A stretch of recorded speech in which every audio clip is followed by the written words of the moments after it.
En Moselle, plus de 700 communes nous offrent des trésors, des curiosités qu'il faut absolument aller découvrir. C'est justement l'objet de cette émission. Nous allons parcourir la Moselle du nord jusqu'au sud et découvrir des trésors de patrimoine. Ici, nous sommes à Manom. Nous commençons donc ce voyage au nord du département, à quelques kilomètres de la frontière luxembourgeoise. Derrière moi, le château de la Grange. Un magnifique bijou du XVIIIe siècle et un fleuron du patrimoine mosellan. Mais nous y reviendrons tout à l'heure.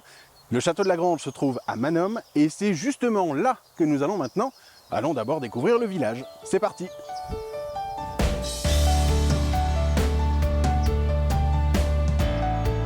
Manom est un village étonnant, où l'histoire est encore bien présente, même si les marqueurs visibles de l'époque de sa première mention officielle, au XIe siècle, ont disparu. Après 10 siècles d'existence, Manom est aujourd'hui une commune chaleureuse, à 2 pas de la ville de Thionville, avec des rues typiques, quelques commerces, des bâtiments anciens et modernes qui se côtoient, mais aussi de nombreux coins de verdure. Alors Manom est située sur une plaine alluviale de la Moselle, sur la rive gauche. Elle est à proximité de la ville de Thionville, donc une attractivité toute particulière puisque nous profitons des structures de Thionville, la proximité de la gare, la proximité de l'accès à l'autoroute, ce qui fait que c'est quelque chose de particulièrement intéressant pour les personnes qui vont travailler notamment au Luxembourg. Les rues historiques qui constituent le vieux Manom réservent quelques surprises, notamment des maisons lorraines typiques et d'anciennes fermes. Avec même le plus vieux linteau du pays thionvillois, qui date du XIVe siècle, avec des éléments gravés représentant le travail de la terre, le soleil, un soc, une bêche et la lune. Et les habitants peuvent profiter d'espaces aménagés, particulièrement agréables, dès que le soleil montre le bout de son nez. Ce qui, contrairement à ce que raconte une fausse légende, arrive régulièrement entre le mois de mai et le mois de septembre.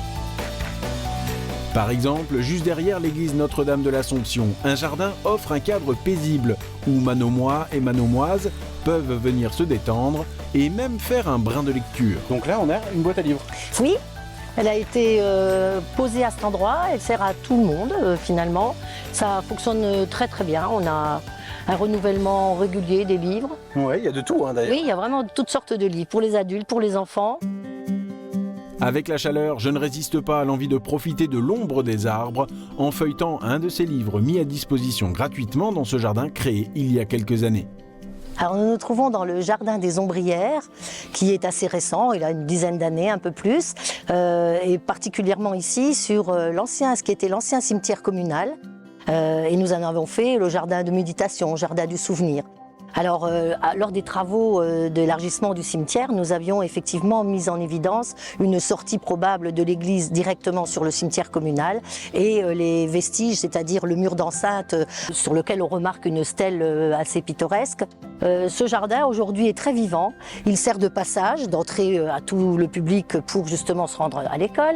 Il sert aussi fréquemment pour nos animations d'été, aux concerts au printemps, fêtes patronales.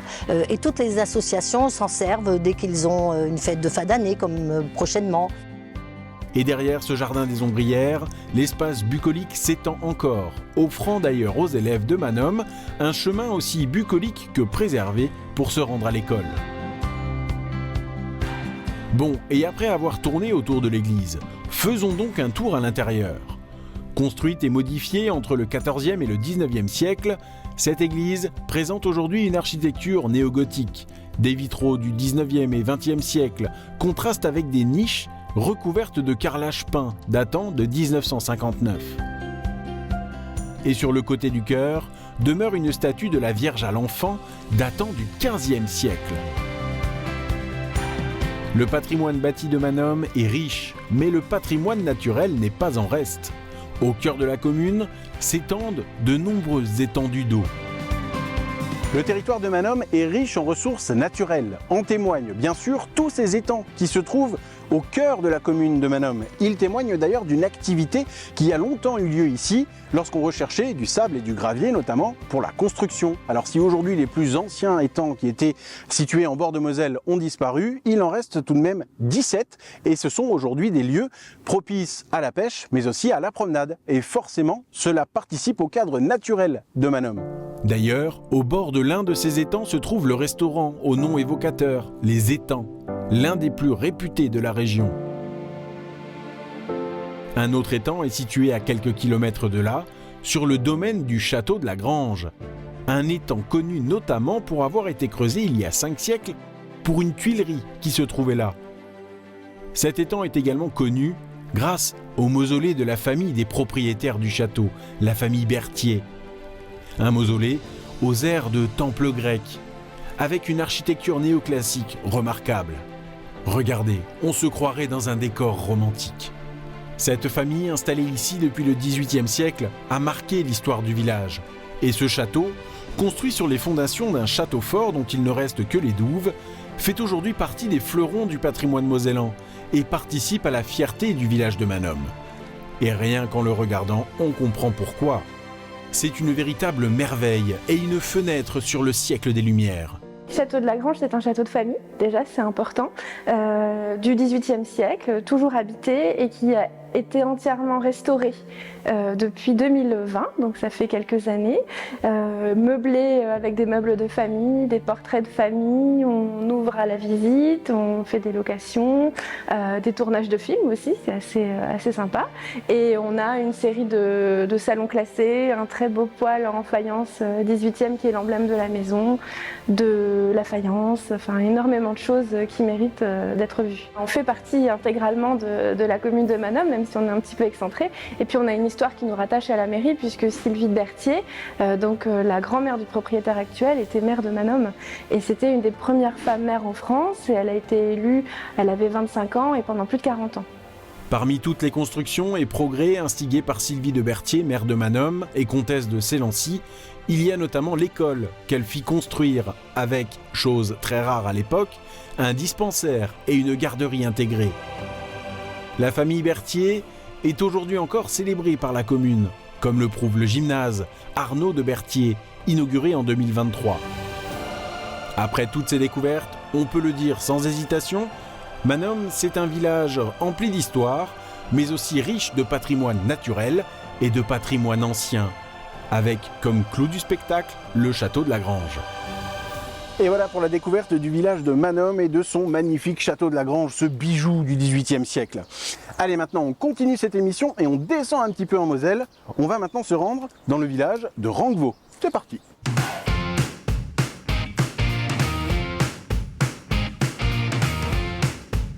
Et c'est parti pour une petite vingtaine de kilomètres. Un trajet qui nous permet d'ailleurs de passer par la ville d'Hayange, dans le Val de Fensch, connue pour avoir été notamment un lieu important de la sidérurgie en Moselle.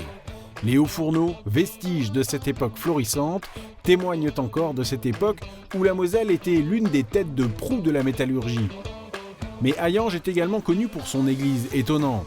Construite à la demande de la famille Wendel, l'église Saint-Pierre est achevée dans les années 1880. À cette époque, la Moselle est donc annexée par l'Allemagne. Son architecture est remarquable. Elle combine plusieurs styles bien français, faisant de cet édifice une sorte de résistance architecturale aux bâtiments germaniques qui fleurissent alors un peu partout en zone annexée. Allez, continuons notre route, direction donc le deuxième village de notre voyage.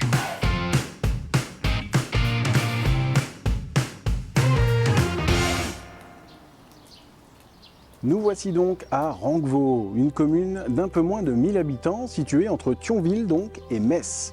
Ce village, malgré son évolution, a su garder son cadre rural ancien. Il est d'ailleurs nommé pour la première fois au XIIIe siècle, en 1238 exactement, sous le nom de Ranconval. Allez, on va découvrir tout ça.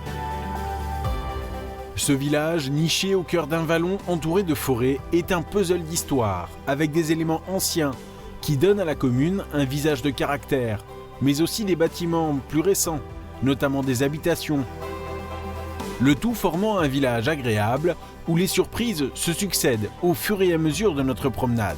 Rangvo est une commune de 900 habitants qui est située dans l'arrondissement de Thionville. Eh bien, Rangvo a du charme parce que sa situation géographique le place dans la vallée de la Fensch, mais n'en a pas beaucoup les caractéristiques telles qu'on les connaît, c'est-à-dire vallée industrielle, vallée minière. Nous sommes ici dans un cadre verdoyant, entouré de forêts, de collines et avec un esprit villageois qui est très préservé. Et cet esprit villageois préservé est aussi lié à l'histoire des lieux, évidemment. Pour l'anecdote, Rangvo est parfois surnommé le village des sorcières, un sobriquet que l'on doit aux nombreuses forêts qui l'entourent, dans lesquelles vivaient autrefois certains villageois, dont la plupart étaient, dit-on, principalement des bûcherons et des charbonniers. Et au Moyen-Âge, il ne faut pas grand-chose pour soupçonner quelqu'un de sorcellerie. En parlant de l'histoire de Rangvo, difficile d'omettre de dire que c'est ici qu'ont vécu, au XVe siècle, Henri de Ranconval, l'un des maîtres d'œuvre de la Porte des Allemands, et Hannes de Ranconval, architecte du clocher de la cathédrale de Metz, avec cette flèche si extraordinaire. Au cœur du village et de la place de la République, la colonne de la Croix est remarquable. Érigée en 1468, une légende locale raconte qu'elle aurait été construite suite à une épidémie de peste ou de choléra ayant miraculeusement épargné Ranconval. Depuis 8 siècles, le village évolue, au gré aussi de l'évolution de l'artisanat et de l'industrie, et donc des métiers de ses habitants. Aujourd'hui, les bûcherons et les charbonniers, ou encore ceux qui travaillaient dans les carrières de Jaumont situées non loin, ont laissé place notamment aux frontaliers. Après ce petit historique, continuons notre promenade au cours de laquelle je découvre notamment la fontaine de la Gueule de Loup, où coule la source de Rangvo. Et puis un peu plus loin, autre petite découverte bien plus moderne qui plaira aux amateurs de lecture. Ah bah voilà, ici aussi on peut lire. Dans une ancienne cabine téléphonique. Comme quoi, le progrès, c'est pas de faire disparaître, mais de transformer. Comme ici, en bibliothèque. Allez, il est temps maintenant d'aller découvrir l'église Saint-Barthélemy. Construite par-dessus les vestiges d'une église du XVe siècle, l'édifice actuel date de 1845. Mais en son sein sont sauvegardés des vestiges bien plus anciens, comme ces sculptures du début du XVIe siècle classées monuments historiques, un relief de Saint-Hubert, patron des chasseurs, une statue de Saint-Nicolas, une autre de Saint-Antoine, mais aussi cette superbe armoire eucharistique sculptée dans la pierre, datée de 1454. L'église de Rangvo déborde de trésors. Les vitraux, les lustres, les autels, le chœur, la reconstitution de la grotte de Lourdes, l'orgue. Les beautés du patrimoine religieux sont partout. Et au dehors, à l'abri d'une petite chapelle, le clou du spectacle, ce Christolien, appelé aussi Bon Dieu de pitié, flanqué du poteau de torture, une œuvre magistrale, datée entre le XVe et le XVIe siècle. Et à quelques pas de là, en passant par ce couloir de la Fernande, nom donné en hommage au couloir d'une ancienne maison qui se trouvait là avant d'être détruite, direction maintenant le musée de Rangvo. Et oui, avec une telle histoire et un patrimoine aussi riche, la municipalité, fière de l'épopée qui a bâti ce village, a décidé d'ouvrir son propre musée. Tout Rangvo se retrouve dans ce musée, au niveau du mobilier, de la décoration, des choses importantes du village qui se sont passées. Tout est inscrit, tout est archivé. Il est très très bien tenu par son président, M. Christian Pereira, et on y vient toujours avec grand plaisir. Rangvo est un village très attaché à ses traditions. On a au cœur de continuer de communiquer tout ce qu'on sait aux jeunes, aux enfants, aux plus grands, et que toutes ces traditions ne passent pas dans les oubliettes dans un certain temps. Donc toutes les manifestations que nous faisons, il y a toujours un côté du passé qui revient. Pour nous, c'est très important. Un musée étonnant où le visiteur plonge dans le passé du village grâce à des archives, des photographies, mais aussi à de nombreux objets de la vie quotidienne d'autrefois. Un lieu étonnant qui participe à la fierté de Rangvo. Mais le patrimoine de la commune est aussi naturel. Tout autour de la vallée dans laquelle se trouve le village, des sentiers parcourent les plaines et les forêts. Et pour conclure cette visite, en compagnie de Dominique, adjointe au maire, je vais maintenant découvrir la vue sur Rangvo qu'offre la colline du Cherby. Oh waouh! Eh oui. Ah, c'est magnifique!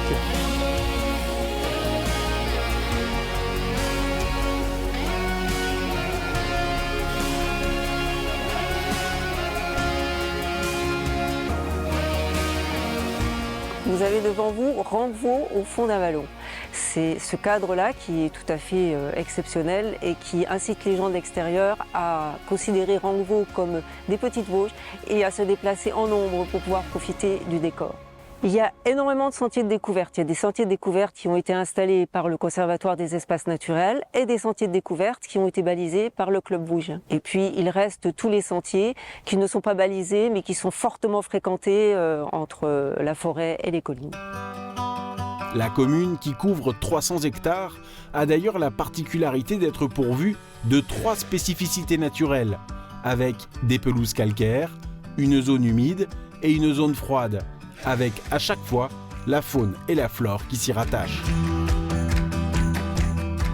Et voilà donc pour cette découverte du village de Rangvo, un village vraiment magnifique avec du patrimoine, de l'histoire, ce cadre rural qu'on adore tant ici en Lorraine et bien sûr cette nature omniprésente tout autour du village mais également à l'intérieur du village.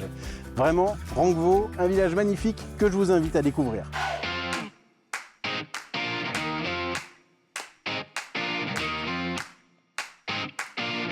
Prochaine étape de notre voyage, direction un lieu un peu plus à l'est qui va nous permettre de nous reposer un peu. Après ces découvertes de la journée avec Manom et Rangvo, il faut aussi savoir se reposer.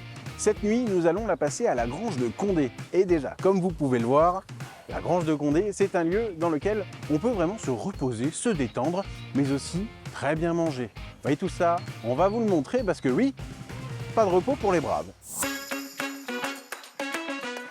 Un domaine qui réunit tout ce qu'il y a de meilleur pour la détente et le plaisir.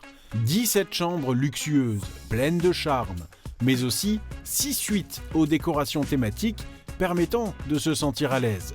Et c'est pas tout. En plus de l'hôtel, vous pouvez aussi réserver des nuits dans des logements insolites, avec le chalet appelé Rêve de Lune, au bord de la piscine, mais aussi la roulotte bohème. Et pour ne rien vous cacher, voici la chambre du caméraman, Clément, la suite Sissi, comme la princesse, et pour moi, la suite Gaïa, comme la déesse. Une suite que je vais découvrir et je vous partage ma réaction. Oh waouh!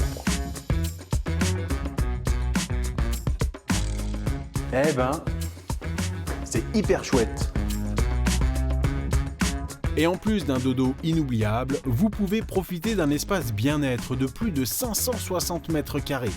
Hammam traditionnel, sauna norvégien, piscine d'eau naturelle chauffée, jacuzzi, bassin de flottaison et d'isolation sensorielle, aquabike, jet hydromassant. Vous voyez un peu le panel de possibilités, il y a de quoi faire. Après notre journée découverte et en attendant que les batteries des caméras et de notre matériel rechargent, un bon repas est le bienvenu. Et là encore, la qualité des produits, de la cuisine et le savoir-faire de toute l'équipe du domaine répond aux meilleures attentes. Vous l'avez compris, et sans vouloir vous narguer, nous allons nous régaler. Pour cela, direction la terrasse. En entrée du menu, un duo de saumon frais. Suivi, pour le plat de résistance, d'un bœuf mijoté en cuisson lente, accompagné de tomates séchées, oignons grelots, poivrons et purée maison au beurre à la fleur de sel. Ah, je vous avais pas menti, on s'est régalé. Et à la fin du repas, je pars à la rencontre du patron du domaine pour en savoir un peu plus sur cet établissement. Alors si je vais résumer la Grange de Condé en 30 secondes, un sacré challenge, basé sur les valeurs, les sentiments, l'envie, l'ambition et surtout, je dirais, avec un grand A, beaucoup d'amour. Ça fait partie des rêves qu'on avait, c'est le challenge, c'est oser. D'une ferme à la transformation d'une auberge à la transformation d'un hôtel, qui a toujours gardé le renom de l'auberge de tradition et l'hôtel qui a grandi, qui continue de grandir. Et tout ça sur plus de 30 ans bientôt. C'est avec cette belle rencontre que s'achève notre première journée, riche en émotions et en découvertes. Plus qu'à bien se reposer maintenant pour profiter pleinement de la suite du programme dès le lendemain. Fraîchement reposé, on repart tôt le matin pour aller découvrir le village de Condé-Norton. Un village de 700 habitants, paisible et sympathique, avec son église Saint-Germain. La plus vieille mention de ce village, sous le nom de Cundium, remonte tout de même au 8e siècle, donc au temps de Charlemagne. Une autre particularité du territoire de cette commune attire particulièrement mon attention. Pour aller la découvrir, nous devons marcher jusqu'en dehors du village. Et en voyant l'Agnier, ce cours d'eau qui passe sous ce pont, je me dis qu'on y arrive bientôt. Encore quelques centaines de mètres, en se perdant dans la pampa, et enfin, on y arrive. Ici, on se trouve à la réunion de l'Agnier allemande et de l'Agnier française. La française qui est ici et l'allemande qui est derrière moi. C'est forcément un truc un peu touristique ici, sur la commune de Condé-Norton. Condé-Norton, c'est d'ailleurs la réunion de 4 villages.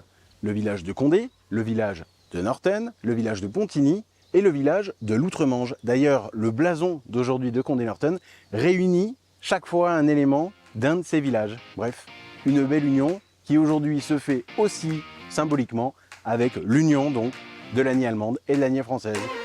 Tout content d'avoir vu cette particularité, hop, on repart vers le prochain village. Il n'est pas loin, à une dizaine de kilomètres. Et comme d'habitude, je ne suis pas au bout de mes surprises.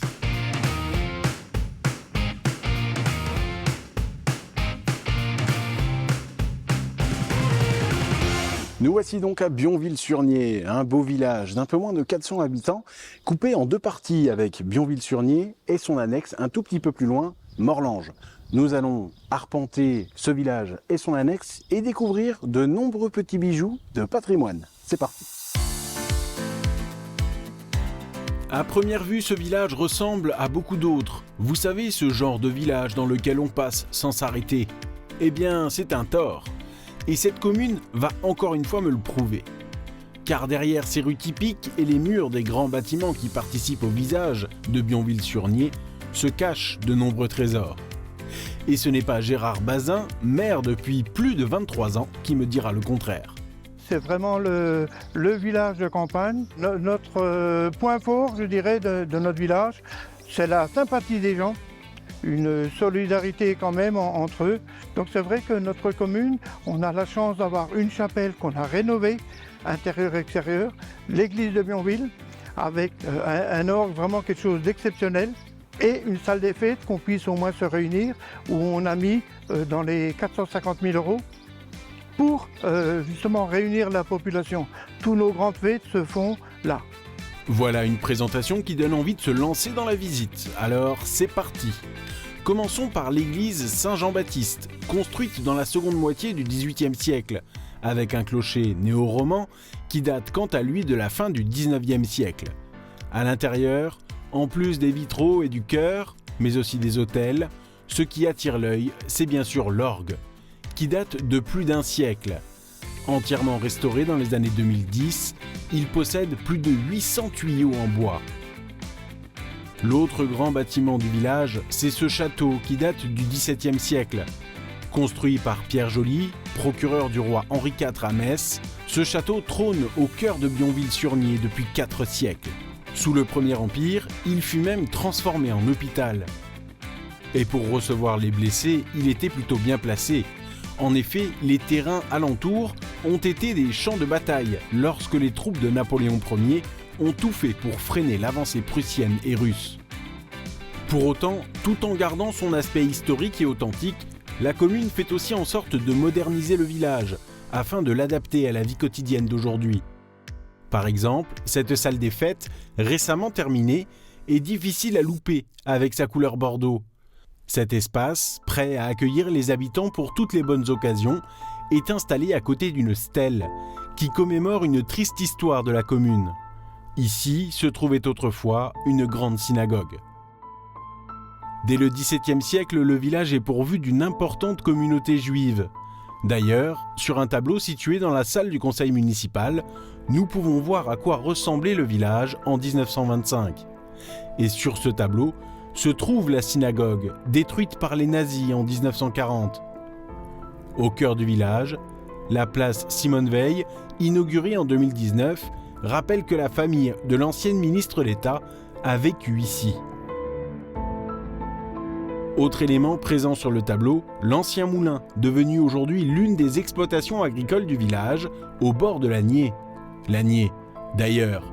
Vous vous rappelez, ce matin à Condé-Norton, nous avons vu la réunion de l'Agnier allemande et de l'Agnier française. Et bien ici, à Bionville-sur-Nier, pas de surprise, voici l'Agnier allemande donc, qui va jusque Condé-Norton, rejoindre donc l'Agnier française. Allez, on termine notre visite par la découverte de Morlange.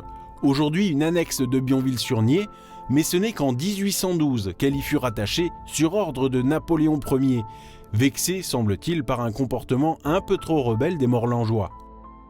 Ici, derrière ce mur de pierre qui transpire l'histoire, se trouve la très vieille chapelle Saint-Pierre, apparue vraisemblablement au cours du XIe siècle et remaniée ensuite à de nombreuses reprises. Un patrimoine historique que les habitants de la commune ont entièrement rénové il y a une trentaine d'années. Marc Lutat, premier adjoint de la commune et ancien président du conseil de fabrique, est là pour nous ouvrir.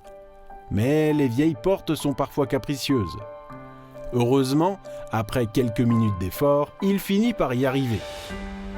Dans cette belle petite chapelle se trouve notamment une tombe datant de 1687, découverte lors d'une phase de restauration au début des années 90. Cette belle découverte de la petite chapelle Saint-Pierre conclut ma visite de ce village qui, comme je le pensais en arrivant, est rempli de surprises historiques qui participent à l'authenticité de cette commune. Et voilà donc, c'est au pied de ce château de Bionville-sur-Nier, situé derrière moi, un élément emblématique bien sûr de cette commune, que s'achève cette visite du village de Bionville-sur-Nier et de son annexe Morlange, donc situé à 2 km, avec, nous l'avons vu, de nombreuses découvertes historiques. Et oui, ici, l'histoire a gardé toute sa place. Environ 45 km nous séparent de notre prochaine étape, située plus au nord, direction le pays de Forbach. Nous passons donc à quelques kilomètres du parc du Schlossberg et du donjon, qui est aujourd'hui l'un des symboles de la ville. Au XIe siècle a été construit ici le château du Schlossberg, une puissante forteresse plusieurs fois remaniée au fil de son histoire, avant d'être détruite au XVIIe siècle durant la terrible guerre de 30 ans. Ce donjon imposant que nous voyons aujourd'hui est reconstruit à la demande de Gustavat, riche industriel au XIXe siècle. Ce donjon est situé au cœur d'un immense arboretum et surplombe la ville de Forbach. Autre élément de patrimoine qui participe à la beauté et au charme de ce territoire, la chapelle Sainte-Croix, située sur la colline du même nom. Elle date du XIIIe siècle. Elle aussi a été plusieurs fois remaniée au cours de son histoire. Une belle chapelle qui se trouve d'ailleurs sur le chemin de Saint-Jacques de Compostelle et qui participe à l'aura historique du département. Voilà pour cette visite éclair et non exhaustive de Forbach. Allez, nous, on continue notre chemin jusqu'à notre prochaine étape. Nous voici arrivés à Schöneck, tout au nord du département, sur la frontière entre la France et l'Allemagne. Une commune d'un peu plus de 2600 habitants et dont l'histoire est très marquée, d'ailleurs la sculpture derrière moi le prouve, très marquée par l'exploitation minière. Allez, on va aller découvrir cette commune qui promet encore une fois de belles surprises.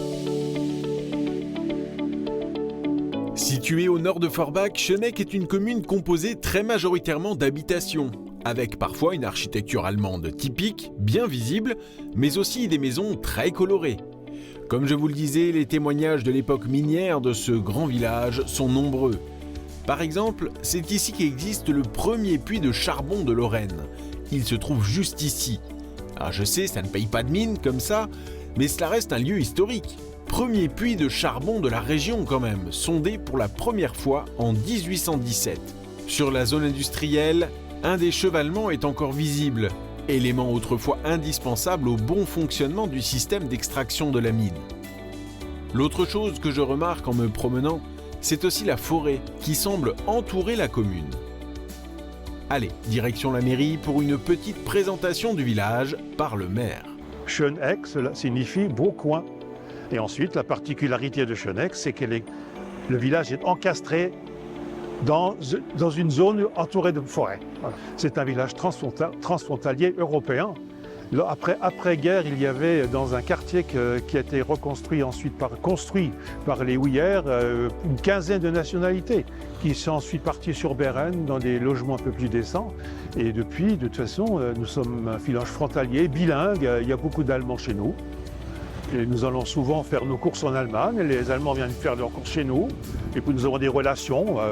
Les anciens combattants ont des relations maintenant, ils ne se battent plus, mais ils ont des relations amicales. L'entente entre les anciens a évolué et la commune aussi. Une école fraîchement rénovée et agrandie accueille les plus jeunes, le lycée Condorcet enseigne aux ados, et pour divertir tous ces futurs adultes et leurs familles, il y a de quoi faire. Avec un centre culturel et sportif, un stade de foot, mais aussi plusieurs city-stades et de nombreux espaces verts. Et puis ce qui attire mon attention comme à chaque fois dans un village, c'est l'église. Parce qu'en voyant le clocher au loin, je m'attendais à un édifice habituel, d'apparence néo-gothique, comme le clocher. Mais l'église Saint-Joseph va me surprendre. Si le clocher semble tout à fait commun à ce qu'on trouve dans nos villages mosellans, la nef est quant à elle très différente. Une architecture typique des années 60. L'ancienne structure, détruite durant la Deuxième Guerre mondiale, comme 70% du village, a laissé place à un visage très différent, avec cette grande armature de voûtes métalliques et des vitraux plutôt originaux. Une église comme celle-ci me fait penser d'ailleurs à l'église Sainte-Thérèse de Metz, construite à la même époque, lorsque les architectes expérimentent de nouvelles silhouettes faites de béton et de métal. Mais restons à Schöneck. Au pied de cette église Saint-Joseph, une reconstitution de la grotte de Lourdes est visible. Encore une. À chaque étape de ce voyage, j'en vois une autre. Pas étonnant, il y en a plus de 180 rien qu'en Moselle. Elles ont toutes été construites suite à l'apparition de la Vierge devant la jeune Bernadette Soubirous dans une petite grotte des Pyrénées en 1858. Allez, je reprends ma petite promenade. Vous voyez, je ne vous ai pas menti quand je vous ai dit que cette commune se trouvait vraiment sur la frontière entre la France et l'Allemagne, puisque là, je suis en France, et là, ich bin in Deutschland. Je suis en France, ich bin in Deutschland. On peut la refaire, hein. Je suis en France, ich bin in France. Je suis en Deutschland. Incroyable. Allez, moi je vous retrouve en Europe. De retour en France, au cœur de l'Europe, je souhaite maintenant continuer cette visite de Schöneck en me rendant en plein milieu du territoire de la commune. Là où se trouve un espace aussi étonnant qu'agréable. L'ancienne carrière Simon. Un lieu directement rattaché à l'histoire industrielle de la commune. Il s'agit d'une ancienne carrière où l'on prélevait du sable afin de combler les galeries de mines pour éviter les effondrements. Un lieu qui a désormais bien changé puisqu'il est maintenant aménagé pour accueillir du public. L'exploitation de ce site a duré jusqu'en 1990. Aujourd'hui, près de 4,5 km de sentiers ont été aménagés tout autour de cette carrière, ce qui permet notamment de rejoindre Stirin-Wendel en vélo ou à pied, ce qui est plutôt agréable, surtout quand il fait beau et chaud. Et bien sûr, ce site permet aujourd'hui aux habitants de Schöneck et des environs de profiter d'un cadre de nature véritablement exceptionnel. Direction maintenant un autre lieu de nature, un étang entouré de verdure, comme l'ensemble du village d'ailleurs. À cet endroit, des fêtes et des rassemblements sont régulièrement organisés pour les habitants des alentours. Un lieu de rassemblement populaire plutôt agréable. Nous sommes ici au bord de l'étang Sainte-Marcelle, dans un écrin de verdure qui se situe donc entre la partie village et la partie quartier Stéphanie, donc un quartier un petit peu décentré par rapport au village, à la partie village de Schöneck, mais qui fait bien partie intégrante de Schöneck. Schöneck est effectivement entouré de part et d'autre de forêts. En arrivant peu importe le côté par lequel on arrive, on entre par de la forêt. Et voilà pour cette visite de Schöneck, une commune tout au nord du département marquée par l'histoire minière qui a rebondi ensuite en développant ses infrastructures, scolaires certes, mais aussi touristiques. Et la proximité avec l'Allemagne illustre le statut de département frontalier de la Moselle. Et entre l'église à l'architecture très surprenante, les anciens marqueurs de l'époque minière et les lieux d'extraction réaménagés, On peut dire que le patrimoine historique et touristique est riche, au moins autant que le patrimoine naturel. Après cette découverte de Chenec, on repart sur la route à l'autre bout du département. Direction un lieu splendide, synonyme de dépaysement et de déconnexion avec les soucis et les tracas du quotidien. Direction Rhodes, avec un colosse de l'attractivité touristique de la Moselle. Un lieu étonnant où la nature, que ce soit la faune ou la flore, sont mises à l'honneur de façon exceptionnelle. Bienvenue au parc de Sainte-Croix. Ici, les visiteurs peuvent côtoyer les animaux de très près. Ils vivent en semi-liberté. Mais ils peuvent aussi dormir au plus proche de certains d'entre eux, dans des lodges qui sentent bon les vacances. Vous pouvez donc passer une nuit juste à côté des loups, des pandarous ou des cerfs. De quoi se sentir en communion avec la nature, avec tout le confort qu'un logement respectueux de l'environnement peut offrir. Notre lodge donne sur le parc des ours. Monté sur pilotis, ces lodges offrent une vue sur la faune américaine. Ours noirs, bisons d'Amérique, coyotes, dépaysement total garanti. Et à peine arrivé, le spectacle commence. Regardez. On profite un peu de la vue. C'est pas tous les jours qu'on peut voir ça.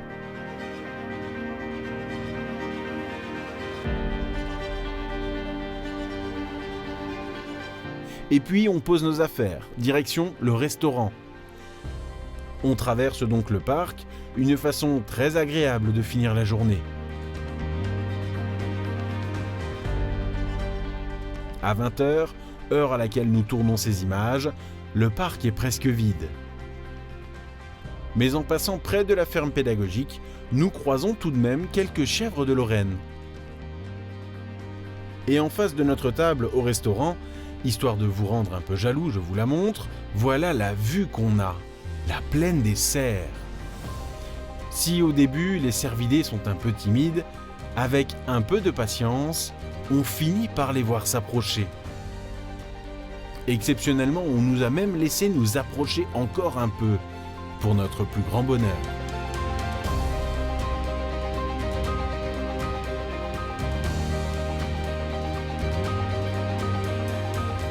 Après ce beau spectacle, il est maintenant l'heure d'aller dormir. Demain, notre dernière journée de découverte nous attend. Après avoir bien dormi et préparé nos bagages, j'ai rendez-vous maintenant avec Mandy Schmidt pour en savoir un peu plus sur ce parc de Sainte-Croix. Une bonne façon de commencer ma journée. Bonjour Mandy. Bonjour Tim. Ça va? Ça va bien et toi? Très bien, très bien. On vient en plus que bien parce qu'on vient de dormir donc dans le lodge avec les ours noirs. C'était, à côté des ours noirs, oui. C'était incroyable vraiment. C'est une expérience immersive.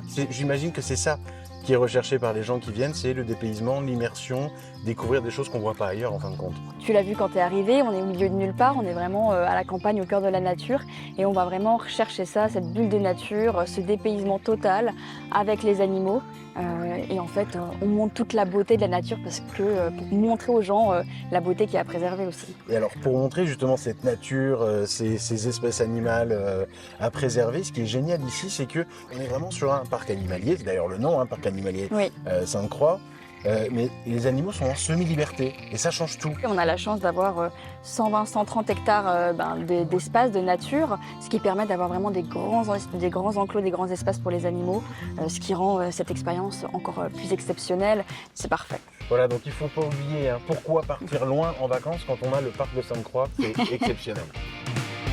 Après cette expérience mémorable, on reprend la route, direction le dernier village de notre voyage, à la frontière entre la Moselle et l'Alsace.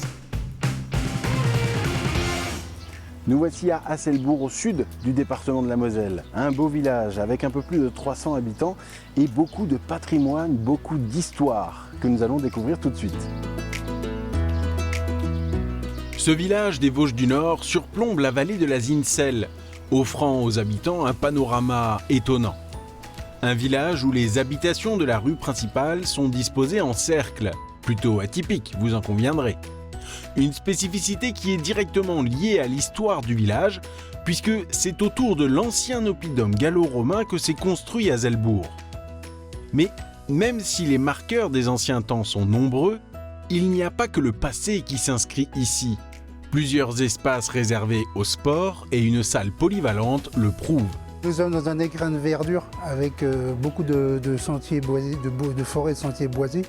Nous avons 450 hectares de forêt domaniale, qui touche d'ailleurs Dabo, qui elle-même a beaucoup de forêts. Et puis il y a beaucoup de sentiers de randonnée.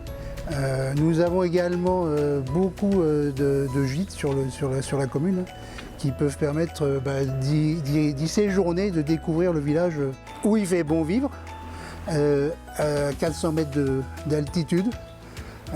L'air est vivifiant. Ici, l'occupation humaine aurait démarré aux environs du 8e siècle avant Jésus-Christ, avant de devenir, plus tard, un fort romain, après la conquête de la Gaule par Jules César. Mais la première mention officielle de Haselbourg date du 11e siècle.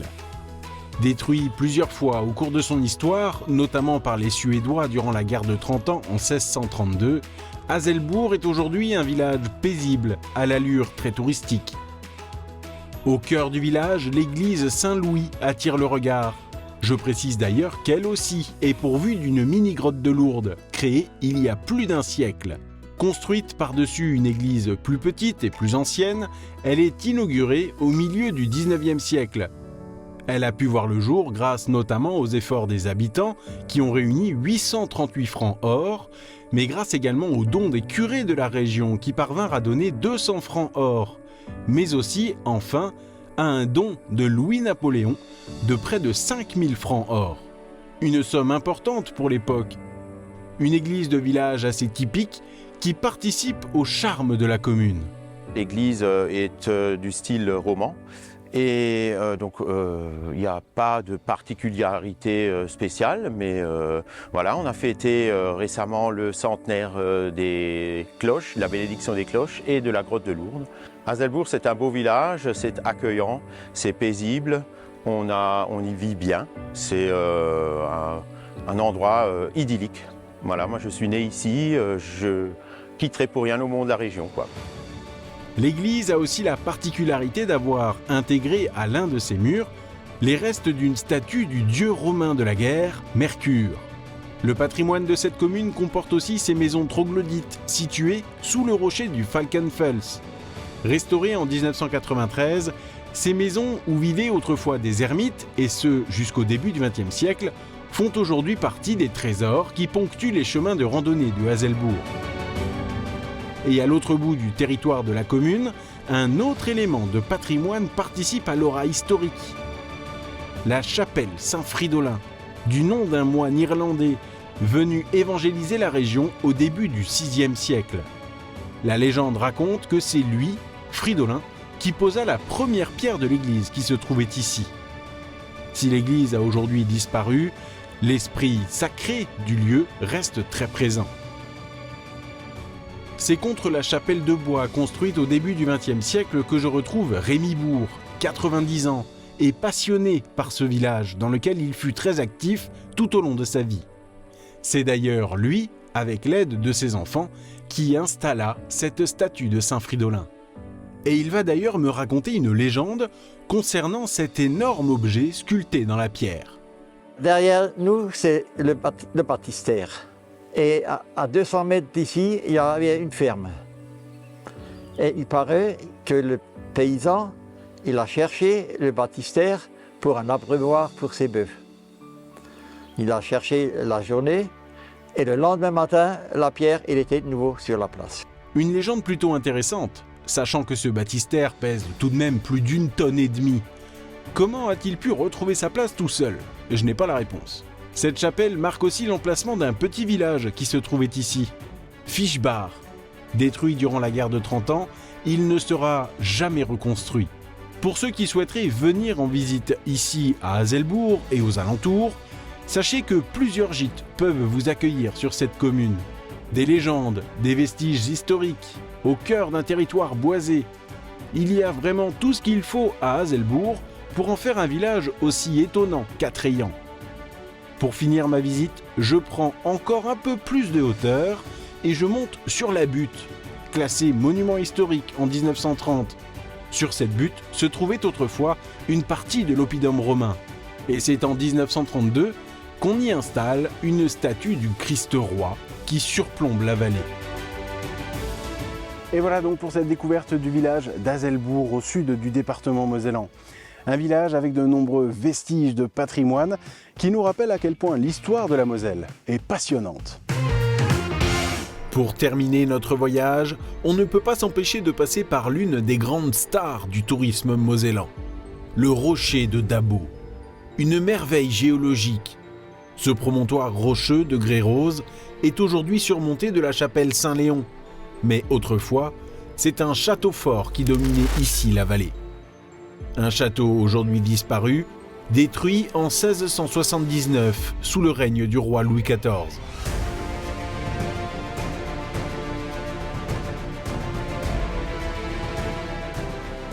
Une première chapelle est construite avant d'être finalement remplacée au XIXe siècle par la chapelle actuelle, qui, tout en majesté, surplombe la vallée.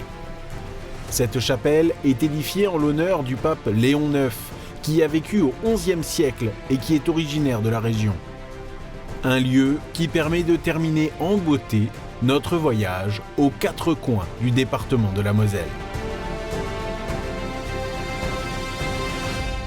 Et voilà donc c'est ici, au pied de l'église Saint-Léon qui surplombe ce rocher de Dabo, que s'achève ce voyage au cœur de la Moselle.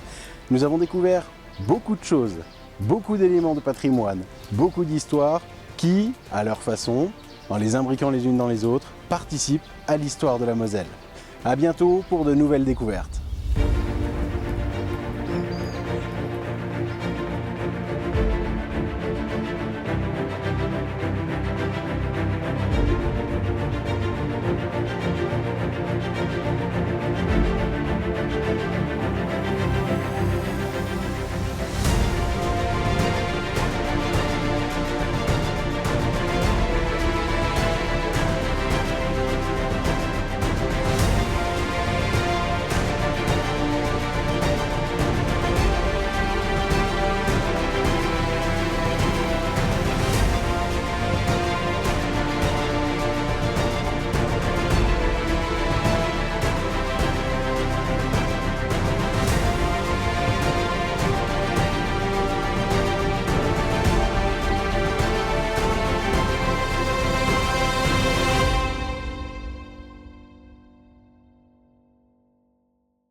En réalisant ce film, notre idée c'était de montrer aussi cet intérêt que les villages représentent dans l'attractivité touristique du territoire mosellan et également mettre en avant cette beauté, cette richesse à travers ce petit patrimoine de proximité que trop souvent on oublie, que trop souvent on met de côté, à tort bien sûr, parce que les villages on passe souvent à travers et on s'arrête peu, c'est un tort, il faut s'arrêter, prendre le temps, même si c'est 20 minutes, mais en 20 minutes déjà très souvent on a le temps de découvrir de beaux éléments de patrimoine et ces pièces du puzzle de l'histoire mosellane qui, mis bout à bout, forgent plus de 2000 ans d'histoire. Ici, on se trouve à la réunion de la niée allemande et de la niée française. La française qui est ici et l'allemande qui est derrière moi.